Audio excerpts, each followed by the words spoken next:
Hey again, y'all. So this video segment is going to be talking about the cardio pieces of your workouts, which aren't super intense, so I don't want you to get terrified by some of these things. I'll show you the different variations, the different modifications that you can do for them. So we're going to be talking about jumping jacks, treadmills, which are also called mountain climbers, your plank walks, and your ski jumps, I do believe, is some of the things, in your squat jumps as well. So we're going to be talking about all the different things that are basically jumping that get your heart rate up, so we have proper form whenever we are jumping and whenever we're working on these things. So I'm going to do your plank walks and your treadmills or your mountain climbers first, so that way we start on the ground. Again, plank walks, you just start out in your normal plank that we talked about, your high plank. So I'm going to start out in my high plank.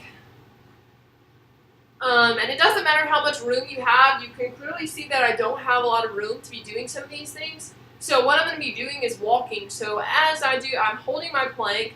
I'm going to move my left arm and left leg at the same time. Okay? So I'm walking as I'm in a plank. Now, your activity asks you to count. So 1, 2, 3, 4. Even if you do 2 to each side, which is clearly what I am capable of doing in this space, you're still doing it, which is awesome. That's still part of it. So that's a plank walk. You're literally walking in your plank. So you move your arm and your leg at the same time. It needs to be in junction. I've moved my left arm and my left leg at the same time, and then I move my other half of my body over. That's a plank walk. Now, a mountain climber or a treadmill is meant to get your heart rate up. So we're moving like we're climbing a mountain essentially. So I'm going to be in plank. And you can do these fast or slow, whatever works for you. Stay at your own pace. Don't try and overdo it your first time or even your second time. So I'm going to be up in plank. I'm going to pull my knee in and back out. Okay? A mountain climber looks like this, where I'm pulling my knees fast to my chest. So I'll show it to you this way. I'll turn around and show it to you this way. So I'm pulling in my knees. You can do it as slow as you want, so this slow, or you can do it fast. Okay, a mountain climber doesn't look like this. Okay, I have my back flat, and I'm climbing that mountain. Okay? So that's what a mountain climber looks like. Again, do it as slow as you want, do it as fast as you want. You can also, well, you can't really modify mountain climbers very much. Just go as slow as you want. Take a break if you want to, whatever you need to do, not a big deal. So that's our plank walk and mountain climbers. The other things that we have are ski jumps, squat jumps, and jumping jacks. So for our jumping jacks, basically everyone knows what a jumping jack is, but just to tell you, our arms are going to come up at the same time while our legs go out. So it should look like this, okay? None of the... I've seen students do that all the time, where it's the... Don't you look like a kid, like flailing your arms around? So lift your arms up, legs at the same time. The reason I'm asking you to do that is because you burn more calories. Whenever we raise our arms up and our legs at the same time, we're working both appendages, or both halves of our appendages, we're going to burn more calories because you're having to spread blood flow. The heart's going to have to work harder to pump all that blood through. So your heart rate's going to go up. So use your arms. If you can't do the jump, perfectly fine. Step it out. Nothing wrong with that. Just step it out. You're still burning more calories. You're still using both appendages. You're getting where you need to be. You're raising that heart rate much quicker than you would be just standing there. So again, get those arms moving. Step it out if you need to. Perfectly fine. I just want to reiterate to y'all, modifying is not bad. There's nothing wrong with modifying. I had mono last year, and they told me I couldn't jump. There was no jumping involved. I did jumping jacks, and I just stepped it out. Again, nothing wrong with modifications, knowing your limits and knowing where to set them. So again, just step it out if you need to, want to, whatever you need to do, just as long as you're moving. So that's our jumping jack. The next thing we have are ski jumps and then squat jumps. Squat jumps are pretty simplistic. So we're going to go into our squat. Again, feet hip width apart. I'm going to go into my squat. As I go into my squat, I'm going to lift my arms back and then I'm going to jump.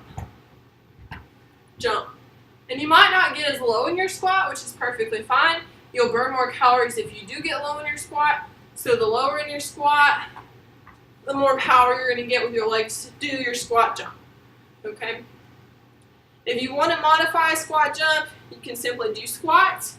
Or, as we're doing our squat, you can lift a leg up on both sides. Okay? So you're kind of working your abs at the same time, doing some different movements. So those are squat jumps. Now, your ski jumps are a little bit different. You're going to stay low the whole time. So I'm going to start on one side. My feet are going to be together because when you have skis on, you really don't want your feet to be wide. If you've ever been skiing, you know you really would rather keep your feet closer together. So what I'm going to do is I'm going to keep my feet close together. I'm going to bend down almost like I'm skiing down a hill. All right, you can keep your hand on one side if you want to, whatever you need to do. And we're literally going to ski from side to side. Okay. So you notice that my knees are touching, whatever you need to do.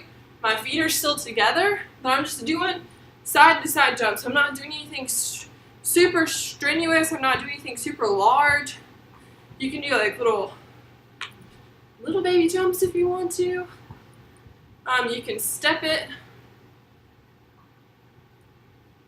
however you see fit. But those are your ski squat jumps. Well, they're not ski squat jumps, they're ski jumps. The only other thing that I see on here is your burpees. So I'll demonstrate a burpee for you, which is also a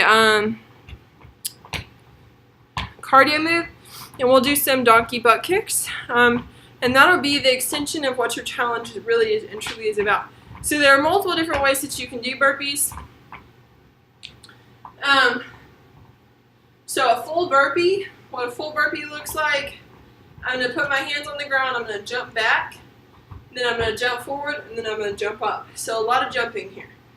You can also do a push-up, which is also another full version of a burpee. So this is what a full burpee would look like with the push-up included.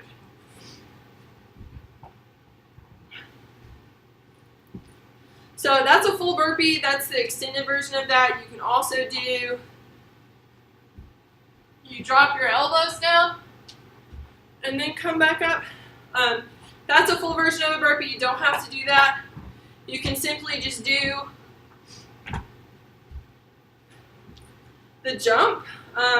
Again, I'm jumping back up. What I implore you to do when you're doing burpees is to open up your feet wide like I have mine right now. Drop your hands into a squat just like this. Jump back out. Jump back into your squat. Stand up and lift your arms up. That's another version. You don't have to jump. You keep everything on the ground. But what happens whenever you keep yourself in your squat is you're not putting as much strain on your back, which helps. So again, without the jump, just jumping back, it looks like this. So when you do stand up, make sure you lift your arms up because again, working both appendages will raise our heart rate up more. You'll burn more calories. If you don't want to do the jump, not a big deal, completely understand. Step it back. Nothing wrong with stepping it back. So don't do the jump. Just step it back up. So that's what a burpee looks like. You have multiple different versions. So you can do your push-up version. You can do your up-down version. You can also just do the wide leg jump version, or you can do the walk it back version. So that's what a burpee looks like. Choose whichever one works for you. I just ask that you challenge yourself, you push yourself. Maybe you do one step back, one jump. You try a push-up in there. It never hurts to try. Don't limit yourself by not trying. So at least try something different, put yourself outside of your comfort zone, and see where you can go from there. So outside of the burpees, we have, I feel like I had one more cardio move for you guys to do. Oh, we're going to do donkey kicks. Sorry. All right, so donkey kicks. We're going to come into tabletop. And we're literally just going to kick our leg up. Pull it in, kick our leg up. So from the side view without kicking the TV and getting myself into trouble. So tabletop, again, my knees are in line with my hips. My wrists are in line with my shoulder.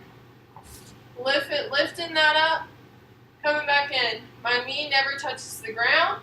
I'm engaging my butt. I'm engaging my hamstrings. Apparently I'm kicking the garland. Alright. So that's what a donkey kick looks like. Keep everything balanced, keep everything in, keep your abs in, engage your hamstrings, engage your glutes. And that's a donkey kick. So those are really all the cardio moves that I have for you right now for your challenges. If you have any questions about any of these moves, please, please, please reach out. I'm more than happy to help you. Heck, I'm more than happy to come show you or do it with you. I am never going to tell you no whenever it comes to helping you work out or telling you how we can better form or anything like that. So please, please, please reach out if you have any questions about any of these moves. I'm always happy to help. And once again, I hope that this video really helped.